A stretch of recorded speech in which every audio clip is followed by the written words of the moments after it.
शंखों की कहानी, दोस्ती और सबक।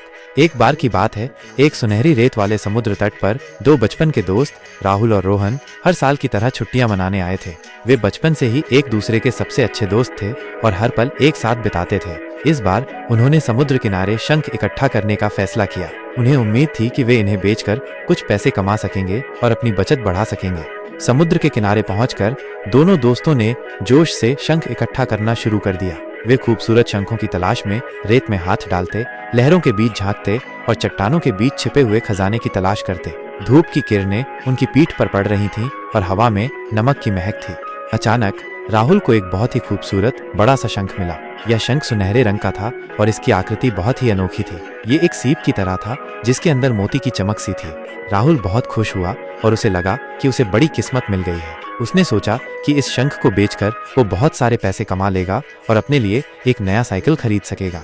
दूसरे दोस्त रोहन को जब राहुल का बड़ा शंख दिखा तो उसे थोड़ा बुरा लगा। उसे लगा कि अगर उसे भी इतना बड़ा शंख मिल जाता तो वो भी बहुत खुश होता। रोहन ने बड़े शंख की खोज में सारा दिन लगा दिया। उसने छोटे छोटे शंखों को फालतू समझकर इधर उधर फेंक दिया, लेकिन दिन भर की मेहनत के बाद भी उसे राहुल जैसा बड़ा शंख नहीं मिला। राहुल ने बड़े शंख के साथ साथ छोटे छोटे शंखों को भी इकट्ठा किया। उसे लगा कि हर शंख की अपनी खूबसूरती है। उसने सोचा कि छोटे शंखों को भी बेचकर कुछ पैसे मिल सकते हैं। शाम तक उसने बहुत सारे शंख इकट्ठा कर लिए थे। उसने सभी शंखों को एक साथ रखकर एक बड़ा ढेर बना लिया। शाम को दोनों दोस्त घर लौटे। राहुल ने सबसे पहले अपने शंख बेचे। बड़े शंख से उसे 1000 रुपए मिले, लेकिन छोटे शंखों से उसे 3000 रुपए मिले। रोहन को जब ये पता चला तो वो हैरान रह गया। उसके पास तो कुछ भी नहीं बचा था क्योंकि उसने छोटे शंखों को फेंक दिया था। रोहन को अपनी गलती का एहसास हुआ।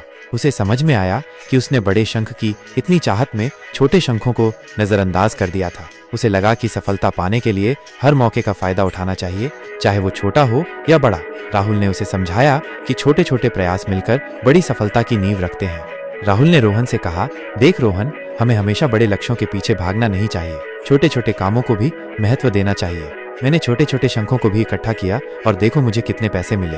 अगर तूने भी छोटे शंखों को नहीं फेंका होता तो तेरे पास भी पैसे होते। रोहन ने राहुल की बातों को ध्यान से सुना और उसे अपनी गलती का एहसास हुआ। उसने राहुल से माफी मांगी और कहा कि वो अगली बार से ऐसा नहीं करेगा। इस कहानी से हमें ये सीख मिलती है कि हमें हमेशा बड़े लक्ष्यों के पीछे भागना नहीं चाहिए। छोटे छोटे कामों को भी महत्व देना चाहिए। हमें हर मौके का फायदा उठाना चाहिए, चाहे वो छोटा हो या बड़ा, क्योंकि यही छोटे छोटे प्रयास हमें सफलता की ओर ले जाते हैं। इस कहानी से कुछ और बातें भी सीखने को मिलती हैं।